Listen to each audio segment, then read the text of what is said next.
So welcome everyone, welcome to a new video. So today we are going to discuss about another poem of your syllabus, that is एने ग्रीगरी. तो आज हम लोग और एक poem को लेकर डिस्कस करेंगे एंड दैट इज एने ग्रीगरी. So this poem is actually basically a conversation between a young man and a young woman. So here young man, तो ये पोएम जो है एक कन्वर्सेशन है बिटवीन यंग मैन और एक यंग वोमैन के बीच में. तो यहाँ पर यंग मैन जो है वो यहाँ इस पोइट का जो राइटर है, इस पोएम का जो राइटर है दैट इज़ W.B. येट्स. हम लोग एज्यूम कर सकते हैं कि W.B. येट्स ही यहाँ पर यंग मैन है और यंग वोमैन यहाँ पर एने खुद है. ठीक है. So the subject matter of the poem is, यहाँ पे जो सब्जेक्ट मैटर है वो यही है कि एज अ ह्यूमन बीइंग हम लोग कभी भी किसी का इनर सोल को देखकर पहले अट्रैक्ट नहीं होते. हम तो सबसे पहले उसका आउटर अपीयरेंस को देखकर ही उसके प्रति अट्रैक्टेड होते हैं. और एकमात्र भगवान ही है जो हमारी अंतरात्मा या फिर हमारा जो कैरेक्टर होता है, हमारा जो इनर सोल होता है उसको देख पाते हैं. और एज अ ह्यूमन बीइंग हमारे अंदर उतना शक्ति नहीं है, उतना सक्षम तो नहीं है कि हम लोग पहले ही इनर सोल को देख लें. तो हम लोग ऑलवेज आउटर अपीयरेंस को ही ज़्यादा प्रायोरिटी देते हैं. So this is all about this poem. Okay, so let's begin the poem. कैसे शुरू हो रहा है? Never shall a young man. अगर देखो इस पोएम में क्या है, यहाँ पर एक कॉमा है और यहाँ पर एक कॉमा है, तो बीच का जो है वो डिस्क्रिप्शन किया गया डिटेल्स. तो इस पोएम को हम ऐसे पढ़ सकते हैं कि never shall a young man love for yourself alone and not your yellow hair. So इसका मीनिंग यही आ रहा है कि ऐसा कभी नहीं हो सकता कि एक यंग मैन सिर्फ तुम्हारी योर सेल्फ के लिए, मतलब तुम्हारे इनर सोल के लिए तुमको प्यार करेगा. वो तो तुम्हारे येलो हेयर के लिए ही तुमको प्यार करेगा. तो यहाँ पर येलो हेयर जो है दैट इज़ इंडिकेट कर रहा है हमारा जो आउटर ब्यूटी होता है, एक ओमन का जो आउटर ब्यूटी होता है. तो देखो बहुत सारे क्राइटेरिया होता है एक ओमन का ब्यूटी का, बहुत सारे इंडिकेटर होता है. उनमें से हेयर एक है, लिप्स होता है, आँखें होता है, उसका क्या होता है, गोरा है कि काला है, ये भी एक इंडिकेटर होता है. तो यहाँ पर क्या हो रहा है, येलो हेयर, तो सबकी बात तो नहीं किया जा सकता हर एक इंडिकेटर की बात. तो यहाँ पर बस येलो हेयर की बात किया गया. तो येलो हेयर एक्चुअली इंडिकेट कर रहा है कि एक वोमन की आउटर अपीयरेंस. तो यही बोला जा रहा है कि कोई भी एक इंसान नहीं है, कोई भी मैन नहीं, यंग मैन नहीं है जो तुम्हारी इनर सोल को देखकर, मतलब तुम कैसे हो, तुम्हारे कैरेक्टर कैसा है, ये सब देखकर तुमको प्यार करेगा. बल्कि वो तुमको तुम्हारी येलो हेयर के लिए, मतलब तुम कैसे दिखती हो, तुम्हारा हेयर कैसा है, लिप्स कैसा है, तुम्हारा आंखें कैसा है, ये सब देख के ही तुमको पहले प्यार करेगा. सो ठीक है, चलो लाइन बाय लाइन देखते क्या बोला. Never shall a young man, कभी भी ऐसा नहीं हो सकता कि एक यंग मैन जो क्या हो गया, थ्रो इनटू डिस्फियर. सो हियर डिस्फियर का अगर लिटरल मीनिंग देखा जाए तो डिस्फियर का लिटरल मीनिंग होता है दुखी होना.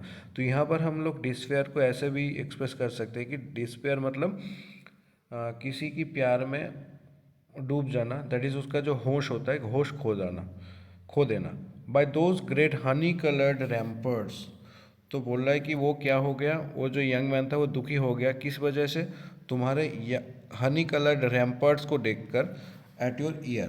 तो बोले तुम्हारे कान की पास जो जुल्फे है हनी कलर्ड का, उसको देखकर वो बॉय क्या हो गया, दुखी हो गया. तो दुखी हो गया इन सेंस में हम लोग बता सकते हैं कि दुखी किस लिए हो गया, क्योंकि शायद उसका बाल इतना अच्छा है या फिर वो गर्ल इतना अच्छा है, वो वुमेन इतना अच्छी है दिखने में कि शायद वो सोच रहा होगा कि ये मेरे लायक नहीं है, ये बहुत ही सुंदर है, काश ये मेरा होता. ऐसा सोच के शायद वो दुखी हो सकता है वो बॉय, वो यंग मैन. तो यही बोल रहे हैं फर्स्ट पैराग्राफ में कि ऐसा कभी नहीं हो सकता कि कोई यंग मैन जो दुखी है तुम्हारी हनी कलर्ड रैम्पर्ट को देखकर, मतलब तुम्हारे हनी कलर्ड जुल्फ़े को देखकर जो दुखी हो गया है, वो तुम्हारी अंतरात्मा या फिर तुम्हारी कैरेक्टर देख के तुम्हारी प्यार में नहीं पड़ा है, वो तुम्हारी येलो हेयर की वजह से ही तुम्हारी प्यार में पड़ा है. सो हेयर और एक भी चीज़ है, देखो यहाँ पर रैम्पर्ट्स. तो रैम्पर्ट्स को एक्चुअली यहाँ पर बाल के साथ कंपेयर किया गया कि रैम्पर्ट्स मतलब बाल. लेकिन अगर देखा जाए तो रैम्पर्ट्स क्या होता है, मान के चलो ये किला है, तो किला की चारों ओर जो दीवारें होता है, ये इसको कहा जाता है रैम्पर्ट्स. तो दीवार का काम क्या होता है, इस किले को बाहर की चीज़ों से, बाहर के लोगों से इस किले को बचा के रखना, किले के अंदर ना घुस पाए कोई भी लोग बाहर से, इसी वजह से इस रैम्पार्ट को बनाया जाता है। तो उसी तरीके से यहाँ पर जो बाल है उस लड़की का, दैट इज़ उसका जो फिजिकल अपियरेंस है, वो क्या करता है, हम लोगों को रोक देता है, मैन को रोक देता है कि उस लड़की का और या फिर उस वोमेन का इनर सोल को वो समझ पाए। मतलब यही बोल रहा है कि किसी भी वोमेन का सुंदरता हम लोगों को, दैट इज़ यंग मैन को रोक देता है। वो सुंदरता देखकर ही वो डूब जाता है उसके प्यार में, उसके अंदर घुसने का, वो कैसा है, कैसी है, उसका कैरेक्टर कैसी है, ये सब सोचने का मौका नहीं मिलता उसके पास। So this is actually another poetic device, that is metaphor. Okay. Now in the second stanza में क्या बोल रहा है, अब इसको ऑपोज करते हुए एना एने कुछ बोल रही है। क्या बोल रहे हैं, but I can get a hair dye and set such a colour there, क्या, brown or black or carrot. तो बोले ठीक है, मैं, अगर तुम बोल रहे हो कि मेरे येलो कलर हेयर देखकर अगर वो मुझे प्यार करेगा, तो मैं क्या करूँगा, मैं हेयर डाई लेकर मेरे बाल की कलर ही चेंज कर दूँगा।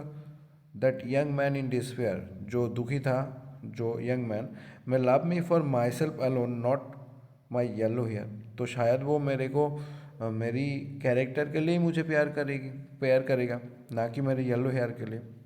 तो इन द सेकेंड पैराग्राफ एने यही समझाने की कोशिश कर रहा है, अगर तुम बोल रहे हो कि मेरे बाल की वजह से, मेरे येलो कलर बाल की वजह से अगर वो मेरी कैरेक्टर को समझ नहीं पा रही है, मतलब मेरे बाल को देखकर ही मुझे वो प्यार कर रहा है, मेरे कैरेक्टर तक वो पहुंच नहीं पा रहा है, तो ठीक है, मैं मेरे बाल का कलर ही चेंज कर दूंगा।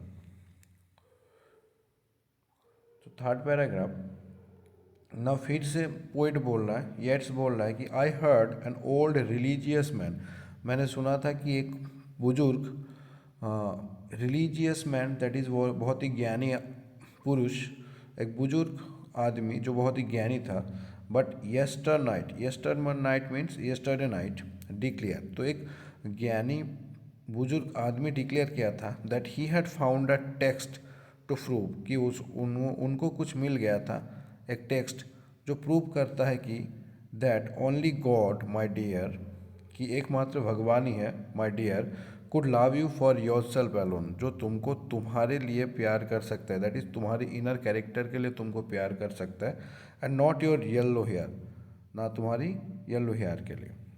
इन द लास्ट पैराग्राफ में W.B. येट्स बोल रहा है कि मैंने सुना था कि किसी old religious man yesterday night ने, उन्होंने डिक्लेयर किया था कि उनको शायद कुछ टेक्स्ट मिल गया है, कुछ प्रूफ मिल गया है जिसके द्वारा यही प्रूव हो रहा है कि भगवान ही एकमात्र है जो तुमको तुम्हारी इनर सेल्फ के लिए, दैट इज़ तुम्हारी कैरेक्टर के लिए तुमको प्यार कर सकता है। बाकी दुनिया के लोग तो तुमको तुम्हारी येलो हेयर के लिए प्यार करेगा, दैट इज़ तुम्हारी फिजिकल आउटर अपीयरेंस के लिए तुमको प्यार करेगा। So that is all about this poem एने ग्रेगरी। ठीक है, सो अगर तुमको इस पोएम अच्छा लगा तो ज़रूर दोस्तों के साथ शेयर कर देना और सब्सक्राइब कर लेना फॉर और भी जो वीडियो है उसको पाने के लिए ज़रूर सब्सक्राइब करना। Thank you, have a nice.